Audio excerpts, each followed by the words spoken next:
I want to start by asking everyone in the audience here a question. How many of you are completely comfortable with calling yourselves a leader? See, I've asked that question all the way across the country, and everywhere I ask it, no matter where, there's always a huge portion of the audience that won't put up their hand. And I've come to realize that we have made leadership into something bigger than us. We made it into something beyond us. We made it about changing the world. And we've taken this title of leader and we treat it as if it's something that one day we're going to deserve. But to give it to ourselves right now means a level of arrogance or cockiness that we're not comfortable with. And I worry sometimes that we spend so much time celebrating amazing things that hardly anybody can do that we've convinced ourselves that those are the only things we're celebrating. And we start to devalue the things that we can do every day. And we start to take moments where we truly are a leader and we don't let ourselves take credit for it and we don't let ourselves feel good about it. And I've been lucky enough over the last 10 years to work with some amazing people who have helped me redefine leadership in a way that I think has made me happier. And with my short time today, I just want to share with you the one story that is probably most responsible for that redefinition. I went to a school on a little school called Mount Allison University in Sackville, New Brunswick. And on my last day there, a girl came up to me and she said, "I remember the first time that I met you." And then she told me a story that happened 4 years earlier. She said, "On my day before I started university, I was in the hotel room with my mom and my dad, and I was so scared and so convinced that I couldn't do this, that I wasn't ready for university, that I just burst into tears. And my mom and my dad were amazing. They were like, 'Look, we know you're scared, but let's just go tomorrow. Let's go to the first day, and if at any point you feel as if you can't do this, that's fine. Just tell us, we will take you home. We love you no matter what.'" And she said, so I went the next day and I was standing in line getting ready for registration and I looked around and I just knew I couldn't do it. I knew I wasn't ready. I knew I had to quit. And she says, I made that decision and as soon as I made it, there was this incredible feeling of peace that came over me.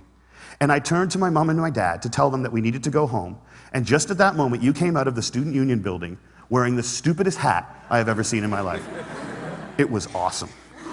And you had a big sign promoting Shinorama, which is Students Fighting Cystic Fibrosis, a charity I've worked with for years. And you had a bucket full of lollipops. And you were walking along and you were handing the lollipops out to people in line and talking about Shinorama.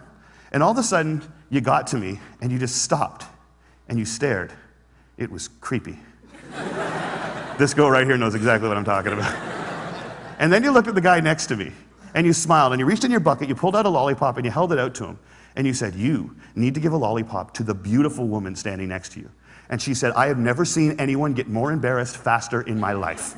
He turned beet red, and he wouldn't even look at me. He just kind of held the lollipop out like this. And I felt so bad for this dude that I took the lollipop. And as soon as I did, you got this incredibly severe look on your face, and you looked at my mom and my dad, and you said, look at that. Look at that. First day away from home, and already she's taking candy from a stranger. And she said everybody lost it. 20 feet in every direction, everyone started to howl.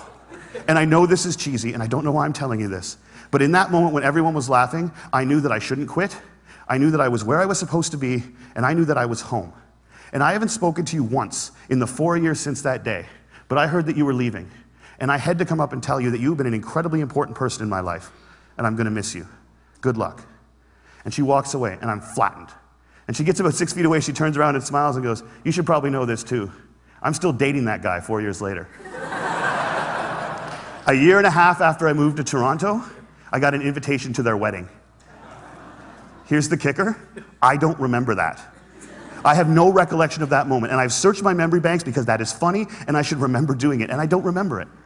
And that was such an eye-opening, transformative moment for me to think that maybe the biggest impact I'd ever had on anyone's life, a moment that had a woman walk up to a stranger 4 years later and say, you've been an incredibly important person in my life, was a moment that I didn't even remember. How many of you guys have a lollipop moment, a moment where someone said something or did something that you feel fundamentally made your life better? All right. How many of you have told that person they did it? See, why not? We celebrate birthdays where all you have to do is not die for 365 days. And yet we let people who have made our lives better walk around without knowing it. And every single one of you has been the catalyst for a lollipop moment. You have made someone's life better by something that you said or that you did. And if you think you haven't, think about all the hands that didn't go back up when I asked that question. You're just one of the people who hasn't been told. But it is so scary to think of ourselves as that powerful. It can be frightening to think that we can matter that much to other people. Because as long as we make leadership something bigger than us, as long as we keep leadership something beyond us, as long as we make it about changing the world, we give ourselves an excuse not to expect it every day from ourselves and from each other. Marianne Williamson said, our greatest fear is not that we are inadequate. Our greatest fear is that we are powerful beyond measure. It is our light and not our darkness that frightens us. And my call to action today is that we need to get over that. We need to get over our fear of how extraordinarily powerful we can be in each other's lives. We need to get over it so we can move beyond it. And our little brothers and our little sisters, and one day our kids, or our kids right now, can watch us start to value the impact we can have on each other's lives more than money and power and titles and influence. We need to redefine leadership as being about lollipop moments. How many of them we create, how many of them we acknowledge, how many of them we pay forward, and how many of them we say thank you for. Because we've made leadership about changing the world, and there is no world. There's only 6 billion understandings of it. And if you change one person's understanding of it, one person's understanding of what they're capable of, one person's understanding of how much people care about them, one person's understanding of how powerful an agent for change they can be in this world, you change the whole thing. And if we can understand leadership like that, I think if we can redefine leadership like that, I think we can change everything. And it's a simple idea, but I don't think it's a small one. And I want to thank you all so much for letting me share it with you today.